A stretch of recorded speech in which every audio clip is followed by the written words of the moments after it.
Hi all, இன்னைக்கு morning சூப்பரான sambar and millet dosa தான் பண்ணியிருந்தேன். மதியம் லஞ்சுக்கு வந்து மில்லட் வச்சு எதாவது பண்ணலாம் அப்படின்னு பார்க்கும்போது வரகரிசி புலாவ் பண்ணலாம் அப்படின்றதுக்காக மஷ்ரூம் எல்லாம் போட்டு புலாவ் பண்ணியிருந்தேன். கூடவே முருங்கைப்பூ அண்ட் வெங்காய வடகம் தான். அதுக்கப்புறம் ஈவினிங் வந்து சுட சுட நல்லா நாட்டு சக்கரை போட்டு ஒரு டீ குடிச்சு ரெஃப்ரெஷ் ஆகிட்டு அதுக்கப்புறம் remaining second batch of ghee வந்து ரெடி பண்ண ஆரம்பிச்சிட்டேன். ஆல்ரெடி பாலில் கிடச்ச வெண்ணெயை வச்சு நல்லா அதை வந்து மிக்சியில் போட்டு அடித்து எடுத்து ஃபைனலி நல்லா ஸ்டோர் பண்ணி சேர்த்தாச்சு.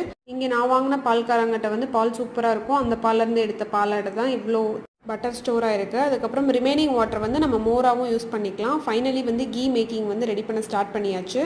இது என்னோட second batch of ghee making. Finally கருவேப்பிலை எல்லாத்தையும் தூவி விட்டு அது மீடியமாக கோல்டன் ப்ரௌன் கலரில் மாறுற வரை நல்லா கொதிக்க விட்டால் சூப்பரான நெய் வந்து ரெடி ஆகிடும். இதை நைட்டு வந்து பாத்திரத்தில் ஊற்றி வச்சுட்டு மார்னிங் பார்த்தா சூப்பரான கீ ரெடி. பார்க்கவே செம்ம யம்மி அண்ட் கலர்ஃபுல்லாக இருக்குல்ல. இந்த ஒர்க் முடிச்சப்பறம் நைட் டின்னருக்கு பணியாரம் தான் செஞ்சுருந்தேன். இந்த வீடியோ பிடிச்சிருந்தா மறக்காம லைக், ஷேர் அண்ட் சப்ஸ்கிரைப் பண்ணுங்கள். தேங்க்யூ.